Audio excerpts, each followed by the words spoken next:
യേശുവിൽ സ്നേഹമുള്ളവരെ, നിങ്ങൾക്കെല്ലാവർക്കും സുഖം തന്നെയെന്ന് കരുതുകയാണ്. അതിനായി പ്രാർത്ഥിക്കുന്നു. ഇന്നത്തെ സുവിശേഷ വ്യാഖ്യാനത്തിലേക്ക് നിങ്ങൾക്കെല്ലാവർക്കും ഹൃദ്യമായ സ്വാഗതം. തനിയെ യാത്ര പോകുന്ന വഴിയാത്രക്കാരനും സംഘമായി യാത്ര ചെയ്യുന്ന കവർച്ചക്കാരും അതിവേഗം തൻ്റെ ജോലികൾക്കായി പോകുന്ന ലവായനും മനുഷ്യനെതിരെ മുഖം തിരിച്ചു പോയ യഹൂദ പുരോഹിതനും നിന്ദനായ സമരിയാക്കാരനും വളരെ ഉത്തരവാദിത്വ ബോധമുള്ള സത്രം സൂക്ഷിപ്പുകാരനും വ്യഗ്രചിത്തയായ മർത്തയും ദൈവത്തിന് വചനം കേൾക്കുവാൻ കൊതിച്ച മറിയവും അന്വേഷിക്കുന്നത് സമാധാനമാണ്. സമാധാനം എന്നാൽ ആ വാക്കിൻ്റെ അർത്ഥം ദൈവം എന്നാണ്.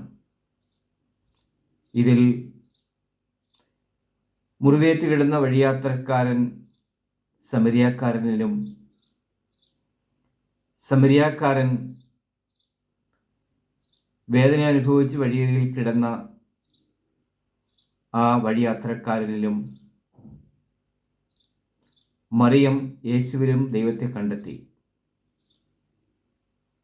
ഇന്ന് നമ്മളെ സംബന്ധിച്ചിടത്തോളം ആരാധനാക്രമാനുഷ്ഠാനങ്ങളുടെ ആധിക്യത്തിലും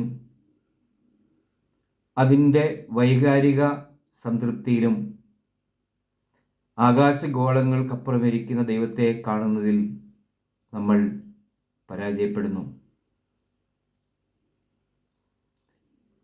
മനുഷ്യൻ്റെ കണ്ണുകളിലേക്ക് നോക്കുവാൻ നമുക്ക് ശ്രമിക്കാം.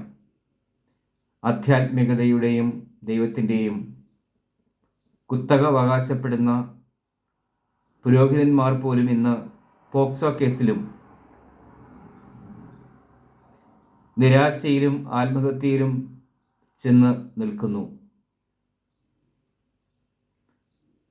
ഛായയിലും ദൈവത്തിൻ്റെ ഛായയിലും സാദൃശ്യത്തിലും സൃഷ്ടിക്കപ്പെട്ട് വഴിയിൽ കിടക്കുന്ന മനുഷ്യൻ്റെ കണ്ണുകളിലേക്ക് നോക്കുവാൻ നമുക്ക് ശ്രമിക്കാം. ദൈവത്തെ കണ്ടെത്തുവാൻ നമുക്ക് തീർച്ചയായും കഴിയും. ദൈവം നിങ്ങളെ എല്ലാവരെയും അനുഗ്രഹിക്കട്ടെ.